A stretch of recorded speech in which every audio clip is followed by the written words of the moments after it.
Good morning.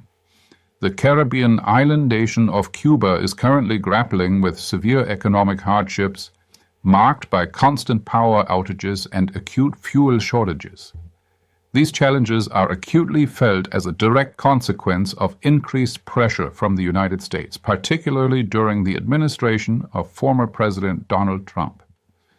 In response to these dire circumstances, the Cuban government has confirmed that it has initiated preliminary discussions with the United States, signaling a clear intent to open a channel for dialogue and seek resolution to long-standing bilateral differences.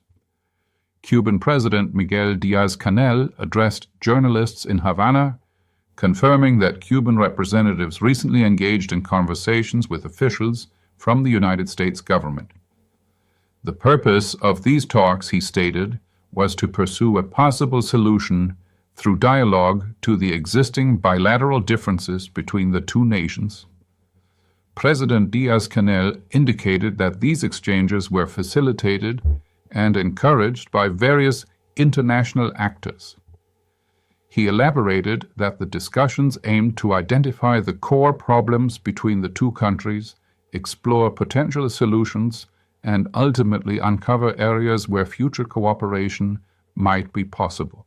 The Cuban side, according to the president, has affirmed its commitment to conducting this process on the fundamental principles of equality, mutual respect for the political systems of both states, the sovereignty of each nation, and the self-determination of their respective governments.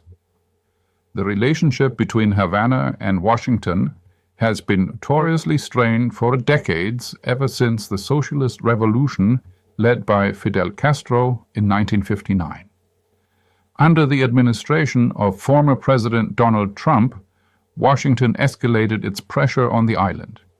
This intensified pressure was notably evident following a significant operation by the United States earlier this year, which saw the apprehension of Venezuela's authoritarian president Nicolás Maduro in the capital city of Caracas and his subsequent transfer to the United States. Cuba has been particularly affected by an oil blockade imposed by the Trump administration against the Caribbean island, which has severely exacerbated the already critical issues of hourly power outages and pervasive fuel scarcity. In early March, former President Trump himself commented on the situation, stating that he, along with then-Secretary of State Marco Rubio, was personally involved in negotiations concerning Cuba. During a summit held in Doral, Florida, with conservative heads of government from Latin America and the Caribbean, Trump made strong assertions about Cuba's future. He declared at the time, "Cuba is in the last moments of its previous existence. A new life will begin." He further characterized the island nation, which lies merely 150 kilometers from Florida, as a catastrophe that had run out of both money and oil.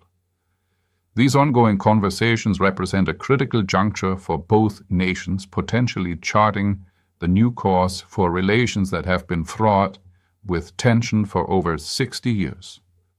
The world watches closely to see if dialogue can pave the way for a resolution to the deep-seated issues between Cuba and the United States.